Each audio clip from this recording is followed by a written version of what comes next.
Olá, seja muito bem-vindo à TVDD, seja muito bem-vindo à programação da TVDD. Sou Hamilton Nogueira e, como você já sabe, todas as quintas, sempre às 8 da noite, a gente lança uma nova edição do programa Acorda, Nós em Rede, porque a gente acredita que cada um é um nó fundamental nessa imensa rede de conhecimento. Então, estamos aqui, portanto, valorizando a cultura, valorizando os bons conteúdos e valorizando você. Nosso tema para a conversa hoje é humanismo, literatura e direito. E a gente convidou, está aqui, tem o prazer de estar aqui conosco, na boa companhia do professor, escritor e juiz federal Danilo Fontinella, que eu dou as boas-vindas e agradeço imensamente a disponibilidade de conversar sobre esses assuntos muito interessantíssimos, que é humanismo, literatura e direito, mas de uma forma muito correlacionada.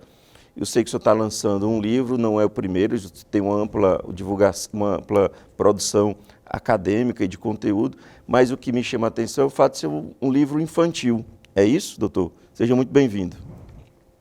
É um prazer nosso, eu agradeço muito o convite da TVDD, do Hamilton.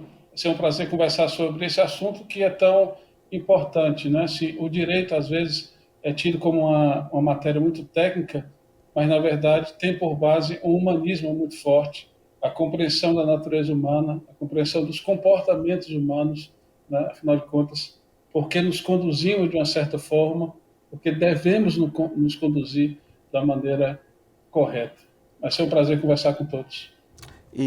Doutor, me explique por que esse viés dos livros infantis.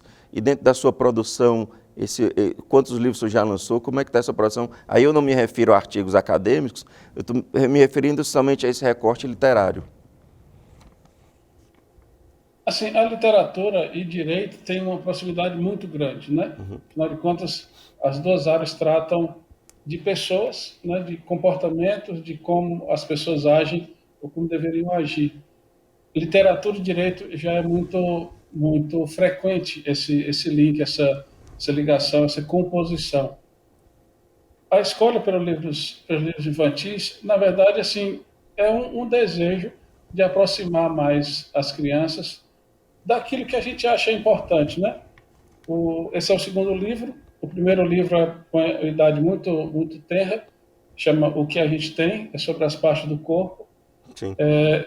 com um final inclusivo, né? O final do livro trata sobre pessoas com deficiência, crianças autistas, depressivas, ansiosas, e que fala da maneira, em geral, de como todos somos iguais, né? Essa questão inclusiva. O segundo livro, esse mais recente, chama O Tesouro de Fortaleza, já trata da nossa cidade especificamente, dos pontos turísticos históricos, numa história de um avô, seus netos e um bode que é o descendente do bode O ioiô. ioiô. Tá, e por que no primeiro livro me chama a atenção o fato de ser um assunto delicado e, por ser delicado, muito necessário. Esse é o primeiro? Esse é o primeiro. O que a Que a gente gente tem. tem. Tá. Esse é de que ano, doutor? No ano passado, Então, ambos feitos em época de pandemia. exato, em época de pandemia. Por que a escolha do tema? No tema desse aqui, de inclusão, Eu me refiro ao primeiro. pois é, na verdade sou professor do mestrado da Unicef e tive uma orientanda que escreveu sobre autismo, né? Fabiana Fara. Escreveu um livro muito bom, foi publicada a dissertação dela sobre autismo e daí motivou, conhecendo mais de perto esse universo de pessoas com deficiência, a escrever esse livro, mais de inclusão. Eu, na verdade, convivo com uma pessoa com deficiência há mais de 40 anos. Foi meu primeiro professor de natação, um professor de natação chamado Getúlio Cordeiro, que é muito conhecido como GG. Ele ensinava no circo militar. E ele é paraplégico de uma perna, e mesmo assim foi para 3 Paralimpíadas. É um fato até não muito conhecido aqui no Ceará, Verdade, que um cearense ter ido para 3 Paralimpíadas, né? Isso na verdade. época dos anos 60. E essa amizade com ele, que perdura até hoje, eu comecei a nadar com ele com 8 anos de idade, somos amigos até hoje, ele foi padrinho do meu casamento, tive com ele semana passada, então assim, motivou a escrever esse livro para aproximar mais as pessoas, né, de todos que têm deficiência e mostrar que todos somos iguais. Uhum. E no finalzinho do livro é que fala sobre isso, que nem todo mundo tem olhos verdes, nem todo mundo que tem orelhas escuta, mas sempre todo mundo tem um coração para amar. Essa é a frase final do livro. E o que que o senhor tem a dizer a respeito de aceitação do livro? O que que o senhor percebeu, o que que o senhor sentiu? O livro ainda está, esse processo de edição é um processo para criança, é um Ah, processo longo até, sabe? Mais do uhum, que eu pensava. Porque, principalmente tratando-se de partes do corpo, tem toda uma questão que são examinadas e reexaminadas por pedagogos, por professores, para não causar nenhuma espécie de adiantamento na criança, sabe? entendi. Tem muito isso. Esse livro foi lançado ano passado, está em apresentação para as escolas, porque todo o sistema de escola, você Uhum, apresenta um livro para eles adotarem no ano que vem, sabe? sim. Então, foi no finalzinho do ano passado que saiu esse livro, dezembro a janeiro desse ano, Uhum. e ainda está em processo de divulgação nas escolas. Mas está à venda, né, nas plataformas de livrarias. A citação está sendo bem interessante, principalmente para essa questão de inclusão. No segundo, eu costumo dizer, isso é uma impressão minha, posso estar equivocado, mas a impressão minha é que o cearense não conhece bem o Ceará, fortalezense não conhece bem a sua cidade, a gente se desloca ou convive no máximo 3 a 4 bairros, e é dentro de um carro e pouco anda em calçada. A cidade tem espaço que favorece, e tem outros que definitivamente não. E aí eu imagino que isso, se eu estiver equivocado, se eu ficar à vontade para me corrigir, acredito que isso seja pelo menos uma fração do que o motivou no segundo livro. Estou certo ou errado? Está completamente certo. O segundo livro é esse, né? É o Tesouro de Fortaleza, que narra, então, o caminhar, a procura de um tesouro em Fortaleza, de um avô, seus 2 netos e o bode Yuyu, que é o descendente do bode Ioiô, né? Nessa Uhum. brincadeira que a gente faz. E é justamente isso que você falou. A gente tenta, nesse livro, aproximar Fortaleza das crianças. Como você disse, assim, nós temos essa deficiência, né? A gente, como cearense, a gente pode falar, né? Não É, deixa os outros falar, né? A gente isso. fala. Nós temos uma cidade linda, linda mesmo. E principalmente quando você vai, assim, estudar um pouco da história de Fortaleza e como ela era ainda até mais bonita até no Uhum, começo sim. do século todo, e infelizmente algumas coisas estão sendo não preservadas. E então, o intuito foi esse, aproximar a criança de Fortaleza. Nós adultos já temos essa necessidade, mas as crianças eu acho que ainda tem mais ainda. Porque como você falou, hoje em dia a gente vive, né, muito cercado, né? A gente vive num bairro, talvez assim, né, num quadrilátero. A gente vai para o trabalho, vai para a escola, para um shopping e acabou-se, né? A cidade É. se acaba para a gente nesse percurso. E o E senhor me daí as perdoe, crianças. mas esquecendo a época de pandemia, sem home office, mas até o trajeto casa para o trabalho, a gente não enxergava mais a cidade. Você vive dirigindo ali e não para olhar quantidade de placas se diminuiu, se prédios históricos, aquilo tudo parece que causou uma cegueira na gente, né? É verdade.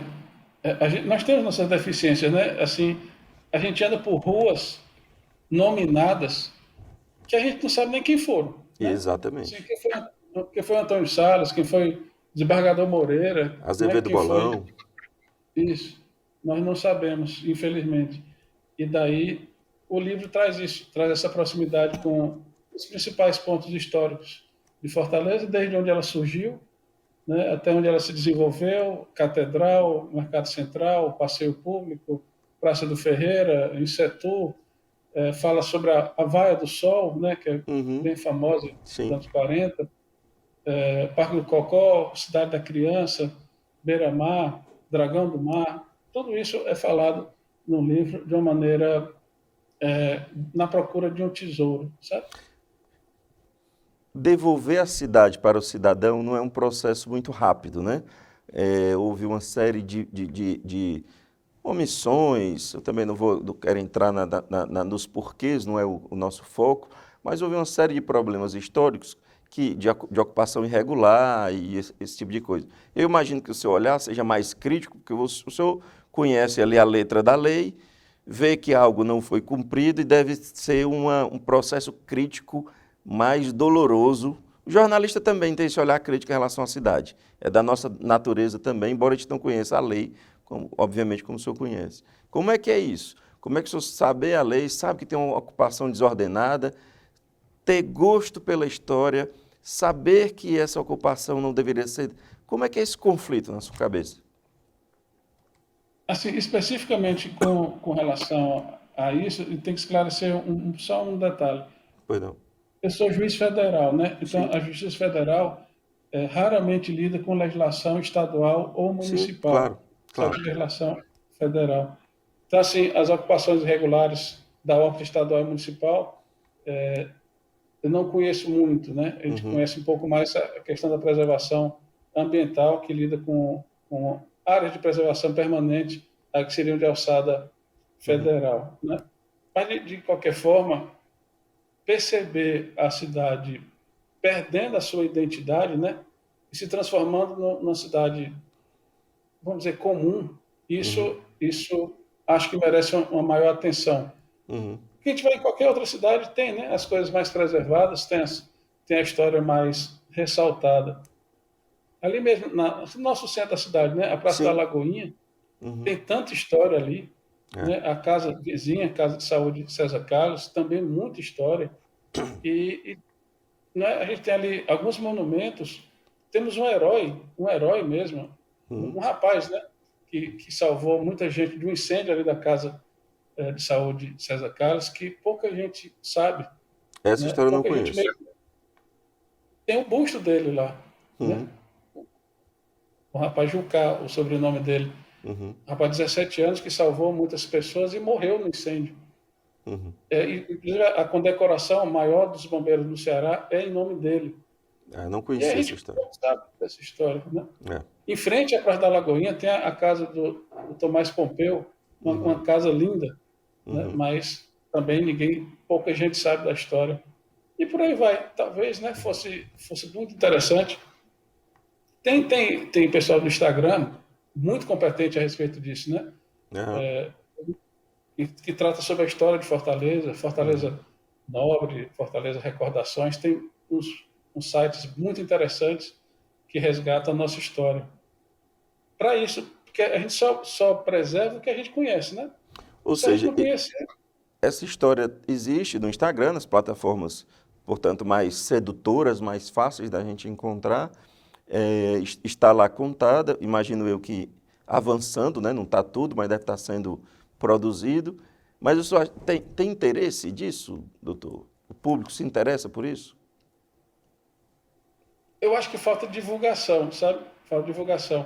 Por exemplo, tem uma história muito bonita que é tratada no livro, é citada nesse livro aqui, que É. pouca gente conhece também, que é uma história de amor belíssima, Uhum, né? De um comerciante cearense que se apaixonou por uma italiana uhum, e ela não queria vir morar aqui em Fortaleza, né? No uhum, começo do século XX, e ele construiu um palácio para ela, uhum. literalmente um palácio, né? Que é onde é o centro Luiza Távora, né? Ali Sim, tinha um palácio sim. e que foi também destruído nos anos 70. Uhum, Mas é isso, a gente não conhece essas histórias, ou pouca gente conhece essas histórias, uhum, né, que caracterizam a nossa cidade. E uhum. eu acho, particularmente, que a gente só preserva o que a gente conhece. Se a gente não Verdade. conhecer, se a gente não souber o que aconteceu naquela casa, naquela rua, né, naquele local, Vira mais um. vira mais um. Né? Doutor, o que é que o senhor lê? Obviamente eu estou esquecendo parte técnica, tá? É. Eu leio, assim, dizem, né, e eu acho que está certo, que para a gente colocar para fora, a gente tem que colocar para dentro Sim. primeiro, né? Então, assim, literatura normal, assim como se diz, os best-sellers não me atraem muito. Me atrai muito mais a literatura Machado de Assis, né, essa de Queiroz, Sim. essas coisas assim, trazem para a gente muito da nossa história, da nossa narrativa, né? Eu gosto particularmente de autores que narram, sabe? Narram muito bem. E é sempre muito interessante, porque a natureza humana permanece nos tempos, né? As invejas, as ambições, as traições, os desejos, né? Os interesses sempre surgem de uma maneira ou de outra em todos os tempos. Isso é universal. É interessante quanto as tensões sociais aumentaram, as buscas por identidade aumentaram, os direitos de pessoas que eram esquecidas passaram agora a ter mais luz e há uma conflagração e uma busca por ressignificações. E, em paralelo a isso, o Machado de Assis foi ficando mais moderno que nunca. Parece que aquelas vozes que ele tinha antes que pareciam muito sofisticadas, foram ficando modernas, foram ficando cada dia mais fáceis e encontrando mais sentido nessa conflagração que a gente vive. Somos sempre os mesmos, né? A gente só muda o exterior mesmo, mas o ser humano me parece sempre o mesmo, com alguma sofisticação maior, mas os sentimentos são universais. Isso, ao mesmo tempo, né, traz um encantamento, né? Saber que uma pessoa de outro tempo, outra cultura, outro país, quem sabe, sente as mesmas coisas que a gente. Isso é também feito na música, né? Na música Uhum, também nos toca sempre. Quando toca o sentimento, né? Quando sim. toca o sentimento. O sentimento é universal. E aí nós estamos falando de música de fato produzida para ficar, diferente daqueles produtos que são produzidos inclusive só para vender, gerar um PIB o mais rápido possível e vir outro para o lugar. Não, não é a música que fica, né? Assim, tem essas músicas de temporada, né? Música de temporada. É um produto também, né? Cultural, sem dúvida alguma. É feito para isso, sabe-se que é temporário, né? É um chiclete, né? É um É. chiclete. Enquanto estiver dando sabor ali, fica. Depois vem outro. Ainda falando sobre tensão e conflagração, a sua profissão, sou juiz de direito, é, é conviver com as tensões, conviver com os julgamentos e julgar nessa época de tensão, nesse momento histórico, inclusive de pandemia, não é lá uma atividade tão simples e tão comum. E aí eu não falo nem do julgamento técnico, das peças técnicas que chegam para o senhor, mas dentro dessa peça técnica tem uma série de julgamentos ao longo de um processo. O que é certo, o que é errado, a que eu dou mais atenção, que documento falta, quem é essa pessoa que está com a vida aqui a ser decidida pelos meus julgamentos. A pergunta que eu lhe faço é isso. Como é viver julgando em momentos tão difíceis? Julgar nunca foi fácil, né? Seja em qualquer tempo, porque o grande terror, posso dizer assim, o grande terror de um juiz, e qualquer juiz, seja estadual, federal, do trabalho, que seja, o maior terror é você fazer uma injustiça, né? É Uhum, você cometer um equívoco no julgamento. Isso é que leva à necessidade da gente estudar outras coisas além do direito, uhum, porque não é, o direito nunca é nem jamais será uma questão matemática, né? Assim, uhum. meramente de documentos. Fez, está aqui a pena, né? Fosse assim, se fosse assim, era muito mais fácil colocar um programa de computador que isso resolvia. Que fazia esse julgamento e saía rápido o resultado. E julgar é muito mais do que isso, é tentar compreender, né? E a compreensão não leva à absolvição, né? Leva, a, se for o caso, a uma pena justa. Né? Essa é a grande atividade que todo juiz faz. No meu caso específico, como eu sou o juiz federal de uma vara criminal, Uhum, os crimes federais são diferentes dos crimes comuns, vamos dizer assim. Porque na justiça estadual, por exemplo, os colegas julgam crimes mais violentos, né? E, às vezes, essa violência é momentânea, às vezes, essa violência é um episódio na vida do autor. Essa é a grande dificuldade também que os colegas estaduais têm. E a gente pode falar, né? Uma coisa é você cometer um crime, e qualquer de nós pode cometer um crime, qualquer de nós, conforme as circunstâncias, né? A gente nunca consegue prever. Deus nos livre disso, né? Mas que é Claro, possível, é. claro. E é diferente de uma pessoa ser criminosa, eu acho. Sim. Estou repetindo, cometer um crime é diferente de ser criminoso. Plenamente Qualquer entendido. pessoa. Na Justiça Federal já é um pouco diferente. Não existe muito essa questão do impulso emocional, não existe essa questão de uma necessidade premente, na grande maioria das vezes. Na grande maioria das vezes, os crimes federais são crimes de eleição, como se diz. A pessoa quer fazer e faz. Não é um estado de necessidade. Se encontra, às vezes, nos crimes federais, um estado de necessidade, como um dia desse, nós julgamos, eu posso falar porque já foi julgado, era um casal de refugiados que vinham do Líbano, e vinham do Líbano com passaporte falso. E quando eles começam a explicar por que usaram o passaporte falso, aí que você compreende a dimensão humana das circunstâncias que aquele casal especificamente estava passando, né? Fugindo de uma guerra, deixando tudo para trás, só tinha aqui dali, não tinha um passaporte libanês originais, tinham que fazer isso, senão morriam. E aí, claro, se compreende muito bem. Mas a grande maioria dos crimes, como eu estava dizendo, federais, são crimes de eleição. Ou seja, a pessoa frauda o INSS porque quer.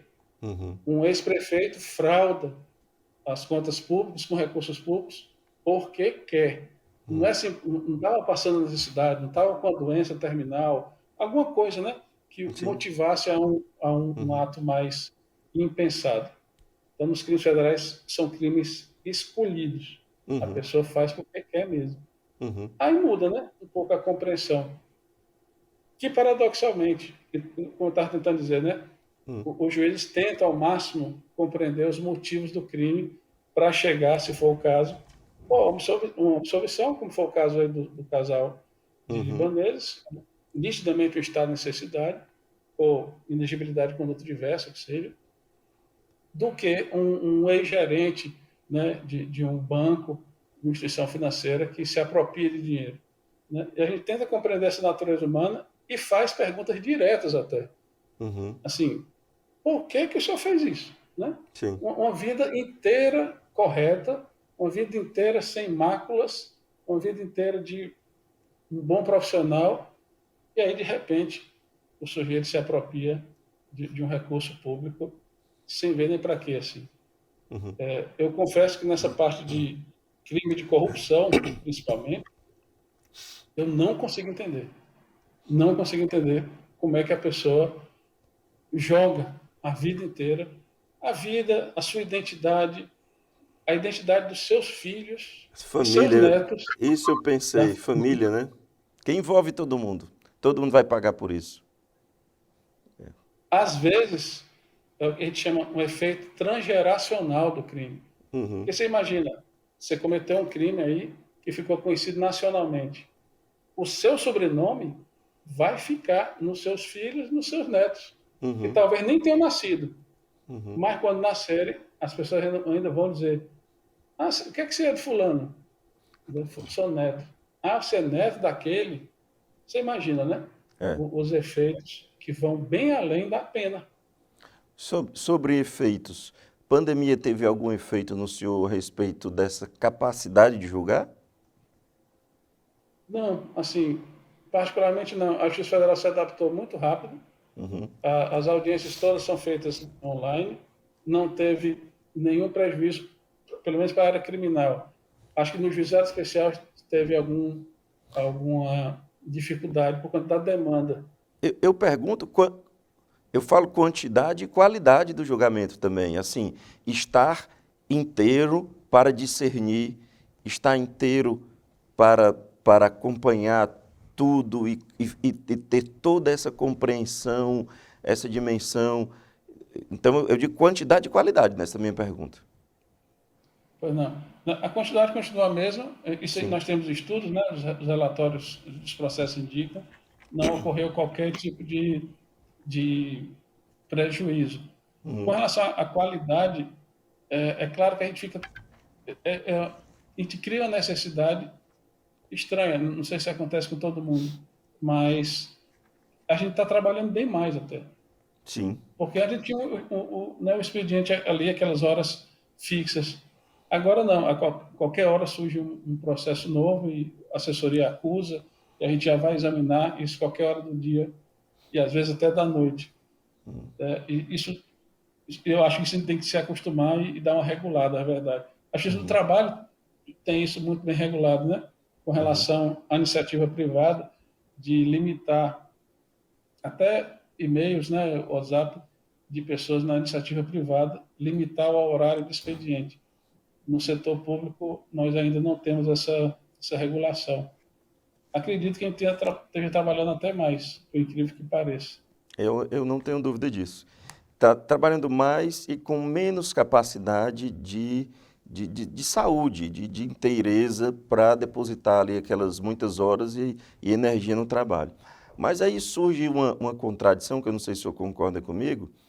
É, me parece que nessa época de pandemia, inclusive, o tecnicismo, ele foi ainda, que já vinha numa crescente de importância, você ter os rigores matemáticos, e as profissões, de fato, mais técnicas, é, crescendo, e aí com a pandemia, a informática, a TI, tudo isso mais técnico teve uma supervalorização, em detrimento do humanismo. Porém, quem explica todas essas questões, todos esses problemas, tudo que ocorre com a humanidade, é o humanismo. Você vai se socorrer na sociologia, vai se socorrer na filosofia, vai se socorrer nas artes. E, ao mesmo tempo, essa contradição de que parece que o humanismo perde importância por conta da imensa busca pelo tecnicismo, é nela que você se socorre. Queria saber se o senhor concorda com isso. Assim, no nosso caso, até tem um livro que eu recomendo muito, chama A Justiça Sensível. É um livro bem interessante, chama Perspectivas Incomuns. Para leigo ler? Sim, para o leigo ler, que fala sobre muita coisa que você falou, os diálogos, a empatia, né, o sentido do direito, a felicidade, se a felicidade é um assunto da justiça ou não, né? Que é meu, né? Ah, é? Ah, ok. Tá bom. A justiça sensível também. É, eu trato disso nesse livro, é bem interessante. Agora, veja só, o direito sempre tem muita criatividade. Alguns colegas estão estudando muito e realizando. Não chega a ser um movimento, vamos dizer assim, né? Mas é uma novidade nesse humanismo, nessa aproximação, ou nessa necessidade de empatia, né? O judiciário e público em geral, na utilização que se chama, algumas pessoas chamam visual law ou design law. Hum. Não se tem ainda uma tradução específica para o Brasil, Ah, mas é assim, é a utilização da tecnologia como uma forma de aproximação. Um exemplo claro, alguns colegas já estão utilizando, principalmente no Rio Grande do Norte, a Justiça Federal do Rio Grande do Norte, através de um colega nosso chamado Marco Bruno, está inovando muito nesse aspecto, testando, né? uhum, Então, por exemplo, uma citação, né? Uma citação é um ato formal, né, de apresentação a uma pessoa, ou informação a uma pessoa, de que existe um processo contra ela certo. e que ela precisa procurar um advogado e responder à justiça em determinado prazo. Isso é feito normalmente através de um oficial de justiça, né? Uhum, Fisicamente, o oficial de justiça vai na sua casa, lhe entrega a cópia da inicial do processo e diz, ó, a partir desse momento, você tem 10 dias para responder. A pessoa que é leiga, que nunca viu aquilo, né, cai para trás, né? O que sim. é que está acontecendo e tudo. Então, esse movimento, Visual Law, Design Law, o Marco Bruno fez uma inovação. no mandado de citação, vem um QR Code que a pessoa fotografa e abre um site com o próprio juiz explicando para a pessoa: olha, citação foi isso, você foi citado assim, assim, Muito assim, interessante. procura a defensoria pública, se você não tiver advogado, assim, você está sendo Muito acusado interessante. de uma coisa, não quer dizer que você seja culpado, né? Design Law ou qual o nome? Visual Law, Visual Law. Visual, Law de lei, LAW. Muito interessante isso, viu? bem interessante. E A gente demanda já umas... fazia, Desculpe. a gente já fazia aqui na 11ª Vara já há alguns anos algo parecido. Assim, numa citação da 11ª, além da própria, né, do próprio mandato, da cópia da denúncia, vai uma espécie de uma cartilha, seja para o réu, seja para a testemunha, dizendo: o senhor foi acusado de um crime. O que é que significa? Quais são os seus direitos? Como é uma audiência? O que é que vai acontecer na audiência? O endereço da justiça é esse? Os ônibus que você chega na justiça são esse? Muito interessante. Chega um pouco antes. O juiz vai perguntar assim, você vai entrar na sala, você vai ver o juiz, o membro do Ministério Público, os advogados, para que a pessoa vá previamente se ambientando, né, à própria justiça. Porque a gente entende, não tem coisa pior do que você chegar num canto, e a gente percebe isso quando a gente viaja, né, para o exterior, Sim. principalmente para países cuja língua a gente não domina, a gente fica assustado, né? A gente não sabe para onde é que vai, e fica com medo das coisas e tal. Você imagina uma pessoa humilde, né, principalmente as mais humildes, sendo processada criminalmente, né? E aí, esse mundo do juridiquês já é uma distância imensa para o cidadão comum. O mundo da magistratura, ainda outro. Quando o senhor fala do mundo da pessoa humilde, nós estamos falando de planetas distintos.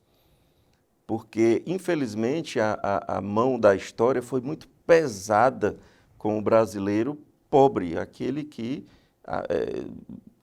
teve seus direitos mais básicos não atendidos pela nossa incapacidade histórica de dividir o que é de todo mundo. Você imagina, tem um autor francês muito bom que escreve justamente sobre o que você está falando. Chama Antoine Garapon. Ele até fala no livro dele, um dos livros fala assim: à medida que você vai entrando no fórum, você vai deixando de ser cidadão. É, Você vai entrando pelos corredores e vai virando réu, né? Vai é. virando parte, vai virando algo que é bem menor do que você era antes de entrar. O ambiente, as cores até. Uhum, Se o ambiente tem quadro ou não tem quadro, se o ambiente é insípido, né? Se uhum, é opressor, tudo isso influencia no tratamento da pessoa, né? Na 11ª Vara, que eu sou titular, né, a gente tem uma preocupação muito grande com relação a isso. Desde as placas indicativas, vem desde isso, né, da intimação da pessoa, que vem dizendo, se ela for uhum, testemunha, por exemplo, vem dizendo, se você for chamado para ser testemunha de um processo, ser testemunha é dizer a verdade, não procure nem ajudar nem prejudicar, fale uhum, só sobre o que você sabe, vem dizendo bem uhum, direitinho. Indicação até assim, uma indicação de tudo, né? uhum, De como chegar, onde esperar, vai ter um funcionário que vai pedir sua identidade, tem um uhum, funcionário que vai conduzir você até a sala de audiência. E é também a orientação na 11ª Vara, de todos os funcionários, estagiários, todo mundo. Entrou na 11ª Vara, todo mundo é senhor e senhora, corretíssimo, independente de idade, corretíssimo. independente de qualquer coisa. De condição social, corretíssimo. Condição social, a forma de apresentação. Se chega uma pessoa de qualquer comunidade LGBT, a gente pergunta se quer ser chamado como, pelo nome, o nome social, senhor ou senhora, é só dizer, e o tratamento é completamente igual, não se admite, né? Isso é conversado com os estagiários, principalmente são alunos ainda, né? Pessoal mais jovem. Nenhum tipo de risadinha ou nada, né? É, Isso é uma forma da gente também colaborar para tanto essa determinação de ambiência, digamos assim, na vara em que o senhor trabalha, quanto ao caso do doutor Bruno, que o senhor falou que é de outro estado, isso são iniciativas próprias do magistrado, né? Isso não é uma questão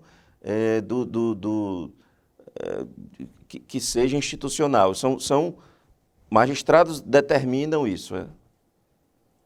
A iniciativa ainda é individual, mas com esse trabalho do colega Marco Bruno, lá de Natal, a gente está Natal, né? tentando fazer uma institucionalização, né? A divulgação dessas ideias, dessas tecnologias, Uhum, para que todos adotem, né? De uma uhum, forma mais padronizada. Mas, realmente, depende muito, o tratamento depende muito ainda da iniciativa de cada juiz. uhum.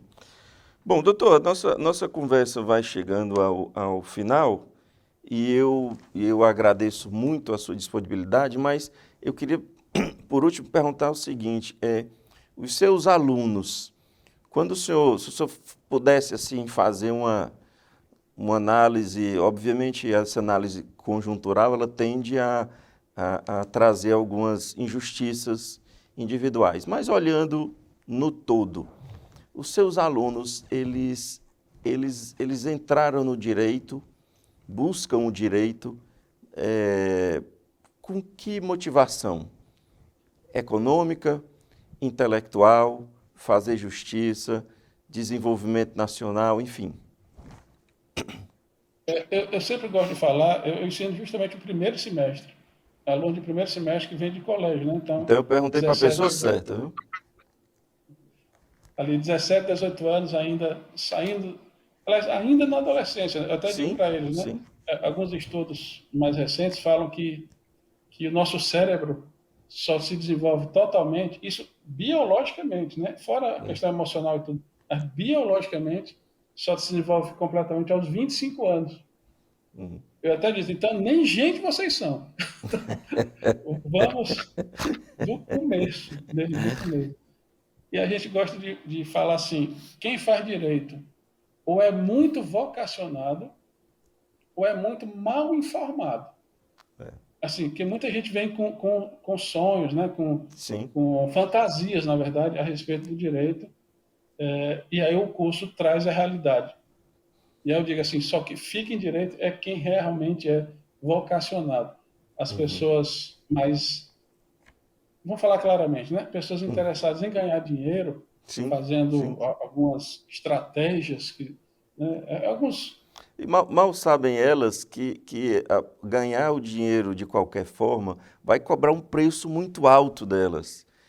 De infelicidade, de uma vida que não vai, a conta não vai fechar nunca, por mais que se ganhe, e não é o caminho em que a pessoa chega em casa à noite satisfeita com o que fez durante o dia, né? Assim, eu até digo, olha, não tem nada de errado com ganhar dinheiro, é possível ganhar Claro. dinheiro e muito, honestamente, patrocinando a defesa possível. A defesa possível. Isso é muito importante porque, às vezes, algumas pessoas confundem ampla defesa com defesa sem limites, né? Assim, Sim. que o advogado estivesse autorizado, sei lá por quem, a fazer qualquer coisa Qualquer para livrar o coisa. cliente. E não é isso, né? Ampla defesa é a defesa possível. Né? Se a pessoa for culpada, se ela não tiver, se tenta que ela pegue a pena mais justa. Não é você conseguir a absolvição utilizando mecanismos, argumentos, estratégias. Né? Isso é coisa de filme. Né? Na Uhum. vida real, como você bem disse, isso traz um preço que não merece ser pago. Não merece Uhum. mesmo. Doutor, imensamente agradecido, fico muito feliz, sucesso nos seus livros, tomara que venham outros. Eu já escrevi 2, cansei, desisti, porque é uma luta solitária e precisa estar muito inteiro. E eu acho que a responsabilidade para escrever livro infantil é ainda um pouco mais delicada, ainda mais cheio de particularidades. Então, por último, quem quiser ter acesso, faz como? O livro está à venda na Amazon e na própria editora M3, a editora Sim, de Natal também, e sim. que traz esse livro rapidinho para a gente aqui.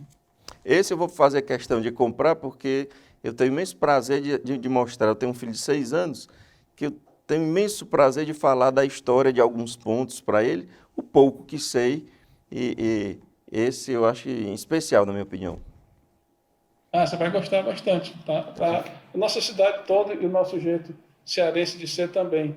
Né? A gente se fala até dos comediantes mais tradicionais e os atuais que estão né, colocando o Ceará sempre em destaque. E eu repito isso, a nossa cidade é muito bonita, nosso povo não tem igual, não tenha dúvida. Eu já morei fora há algum tempo e o cearense não se iguala. Nós sempre somos melhores. Não falar o quê? Somos mais simpáticos, mais amistosos, nós recebemos qualquer pessoa. São nossas características que devem ser ressaltadas numa cidade tão acolhedora como Fortaleza. Eu que agradeço muito a oportunidade, foi um prazer muito grande estar aqui com o pessoal da... Estamos disponíveis, sempre que o senhor quiser, estamos disponíveis para a gente bater outros papos a respeito de várias pautas que o senhor achar que vale e que a gente pode fazer avançar, ajudar as pessoas com conhecimento. Muito obrigado, doutor Danilo Fontinelli, que é escritor, que é magistrado e professor. E agradeço também você que nos acompanha. Lembrando que todas as quintas-feiras, sempre às 8 da noite, uma nova edição, sempre inédita, do Acorda para você. Muito obrigado pela boa companhia e até a semana que vem.